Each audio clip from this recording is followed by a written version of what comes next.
What if I told you that if you buy a property in Spain for 500,000 euros and you sell that exact same property for 500,000 euros, congratulations, you would have lost 100,000 euros. In this video, I'm going to help you understand the costs going into a property investment in Spain or a property purchase, whether it's a holiday home, an investment property, a relocation property, you move to Spain, you need to understand the costs going in and you need to understand the costs going out. I'm going to help you understand the full picture in this video, so by the end of it, you'll be your own expert. Are you guys ready? Let's go.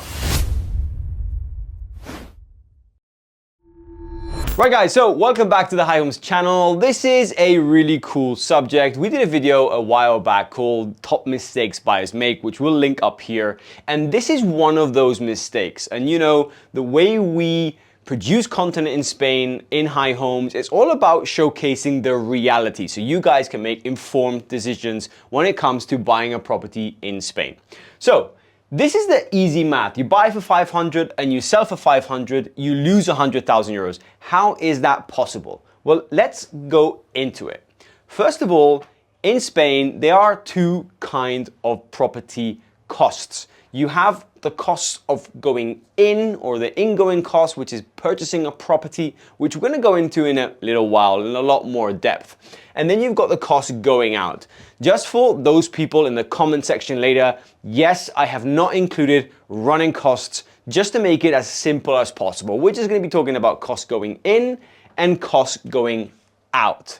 And this is exactly what it looks like. And let's start with the costs going in. Again, this is just relative to costs in Spain and property costs in sort of the Spanish territory. So what are the purchase costs in Spain? Obviously, costs going in, I'm referring to the purchase costs. Well, we'll start with the easiest one, and that's transfer tax. Now, transfer tax is called ITP in Spain, Impuesto de Transmisiones Patrimoniales. And this is a tax that is actually set by the autonomous region. So depending where you are in Spain, this can change. It's not the same to buy a property in Andalusia, where at the moment it's a flat rate of 7%, than it is to buy in the Canary Islands, which is around 6.5%, and not the same as it is in Madrid. So the autonomous region are the ones that set this tax. But just for this calculation, we're going to count with the Andalusia ITP tax, which is 7%. That will be your first cost. Now, it really depends if you're buying a resale property or a new construction property. Because if you're buying a new construction property, there is no ITP tax, there's only VAT. And in that case, it's a flat rate of 10% in all of Spain. So when you're buying in Spain, you either pay ITP for a resale property or you pay VAT for a new construction property. So that's sort of different, 7 to 10%.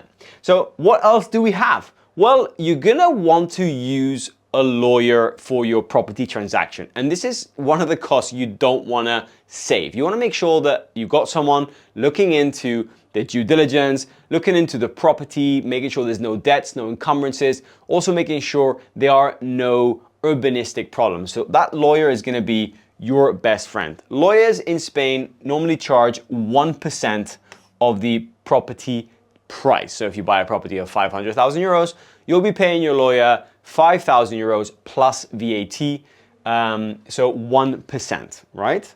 Then we have other costs which are quite varied. There are notary costs, registry costs, and then we have other costs, things like surveys, documents. I've included AGD tax, which is a stamp duty tax, which is related to VAT. So if you do buy a new construction property, you pay 10%. Plus 1.2%. Anyway, we've done a video on purchase costs, which we'll link here so you can dive deep into that subject if you'd like to. But this is just sort of a general overview. Depends on your specific situation, and that video will tell you or explain the exact purchase cost on all the different ways of buying property in Spain. Now, just for a general sort of, let's just take a general average. And for the sake of this video, the range of a cost going in or a property investment at the beginning is anywhere between 9 and 13%. That's really the purchase cost. So when we refer to the cost going into the investment, into your relocation home, whatever you're buying, let's just say it's an investment. If you buy that property as an investment or whatever you buy, like, you're going to be paying 9 to 13% in purchase costs. what does that mean? Your cost going in looks like this. It's really, really simple. Let's just take 10% on average. Your property cost looks like this. So 500,000 plus your 10% purchase cost, 550,000 euros. It's really important to understand this. Well, actually, it's important to understand this for different reasons, because a lot of people come to market and don't really understand, purchase costs, and might be having a sort of global investment budget of 500,000 euros, and then they're sort of let down to know that the purchase costs are quite, substantial, and then are unable to, buy that perfect property which they so advertise for 500,000, because at the end of it, it's going to be 550,000 euros. So it's really important to understand your purchase costs going in. So if you buy a property for 500,000 euros, and on average, let's just call it a 10%, right? Your full or your costs going in are 550,000 euros. Now, let's move on to the selling costs in Spain. And this is what I call the exit cost, the cost going out of the property transaction or exiting the investment, right? The first thing we need to talk about, and this might be very different to what you guys are used to in your home countries, is agency fees. In Spain, and depending where you are in different parts of Spain, agencies tend to charge a different percentage or a different amount of commission. It's not the same to sell a property where we are here in Malaga than it is to sell a property in the inlands of Malaga. And that's really the way it works. But these agency fees are between 3 to 5%, and in some cases 7%, for the cheaper sort of properties. But let's just go with 5%. That's pretty standard around Spain. But depending where you are, don't be surprised to see 7% in sort of lower priced properties in the inlands, and 3% in the sort of, the lowest that you'll find in other parts of Spain. But for this conversation, we'll take 5% as an average, but it sort of fluctuates depending where you are. The next thing is lawyers. Yes, you're gonna need a lawyer when you exit the property investment. When you exit that property and you sell it, your lawyer will take and make sure that the contracts are properly drafted to make sure that as a vendor, you are properly protected and that the title is well signed and properly registered after notary. So your lawyer is going to charge you 1% of the property price, which is obviously a very important cost. I wouldn't sort of not. The reality is selling is easier than buying. So it's not like when you sell a property in Spain, it's a lot more straightforward. But I wouldn't save on this cost. It's always better to just pay that 1% and have someone look through everything and make sure that you sell properly. Then we have taxes, and this is a really sort of long answer. So it's very difficult to talk about a fixed percentage, because there is no fixed percentage. In Spain, capital gain tax depends on your profit. We did a full video with lawyer Andrea Muro, which we'll link here, so you guys can sort of dive deep into the subject and understand exactly how purchase or selling taxes work in Spain, capital gains taxes and plusvalía. Okay, so we'll link that there so you guys can dive deep and learn everything. But for this conversation, what you need to know is that for general non-residents, people which don't live in Spain and sell their property, you're gonna have to pay a retention tax, or you're gonna have to pay a retention of 3%. It's not a retention tax, it's a retention of 3% that goes towards your capital gains, right? And your capital gain tax in Spain will be between 19 and let's say 24% of your profit. And all those calculations you'll be able to check in that video, which I just referenced. But let's just say that there's going to be a retention of 3% of the property price if you're a non-resident. If you are a resident, that's not going to happen. Okay.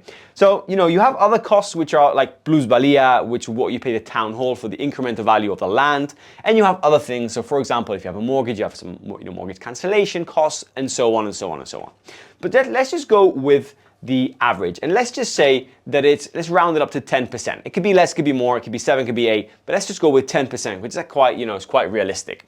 If we round it up to 10%, that means that if you sell a property for 500,000 euros, well, you're gonna have to pay a whooping 50 grand just to sell it.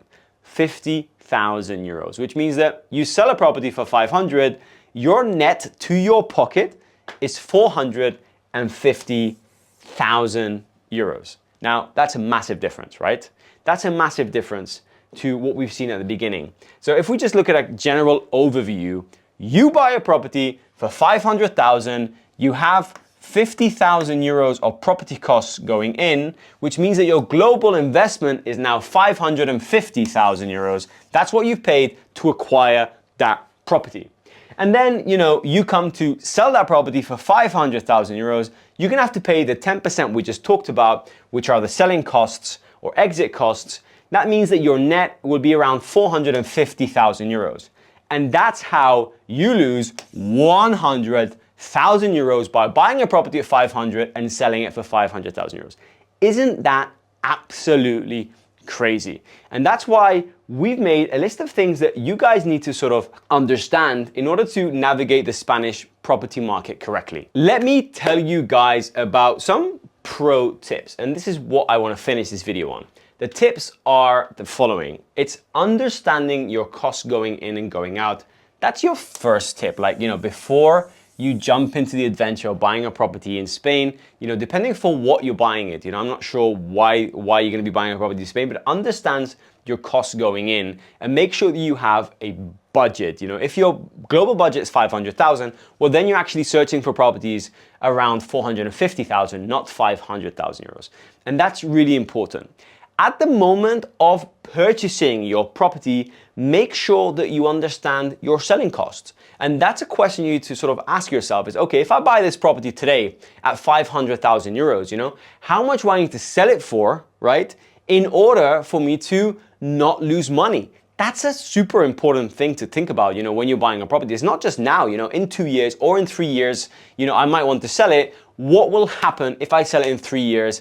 At this price, that price, I expect it to appreciate this much. How much will I end up having in my pocket? So understand your cost going in, but also understand your cost going out, even if you're a buyer and you're not a seller. Now, what's the next thing? The next tip is define your timeline.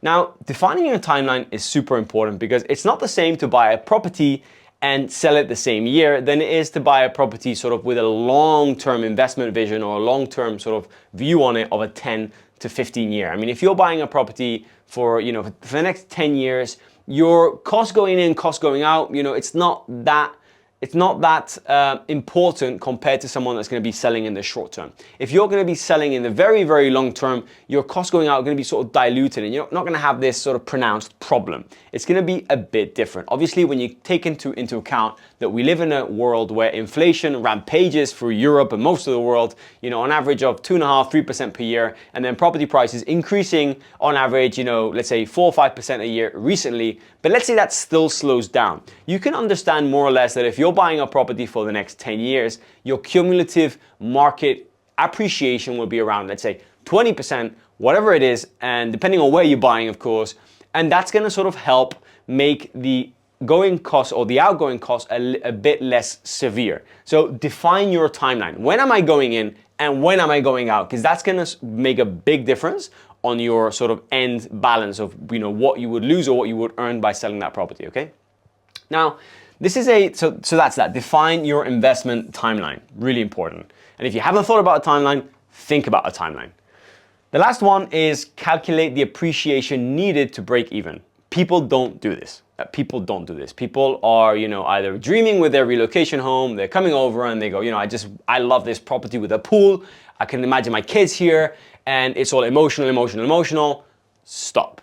Just stop, pause, take a moment, breathe, understand your costs going in, understand your costs going out, define your timeline, but also calculate how much this property needs to appreciate in order for you to break even.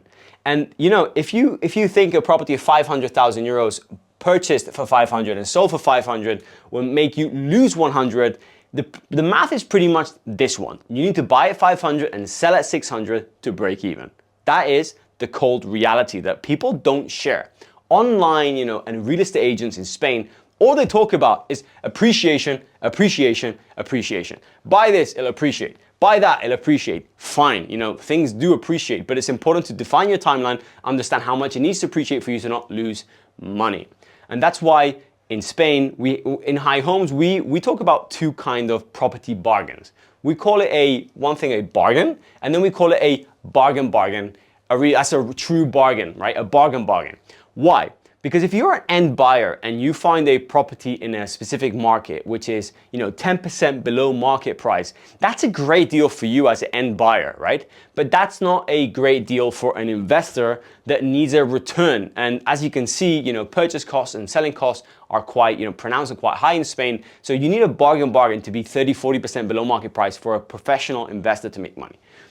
However, so to wrap up this video, my tip to you guys is these three things. Understand your costs going in, going out, define your timeline, super important, and also calculate how much a property needs to appreciate in order for you to not lose money, break even, or to make a profit. And that, my friends, is the end of this whiteboard explainer video. We hope you enjoyed it. We're coming up with different sort of content for the High Homes channel. So the first thing I want to ask you is, if you enjoyed this video and you found this useful, I'd like you to please press that button, like this video, and comment any questions that you might have for us, or anything that you think I might have even missed. We read all of our comments, so go ahead and please do that. And then if you're new to this space and you haven't seen our content before, it might be interesting for you to press that button and subscribe to the High Homes YouTube channel, where we keep all of our audience of subscribers posted with the best on property in Spain, property news,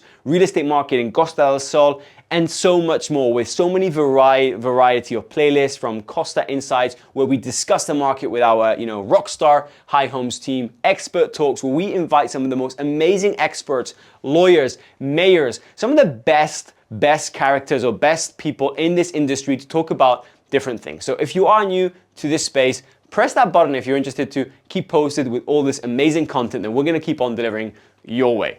And that's it, guys. Until the next time, hasta luego.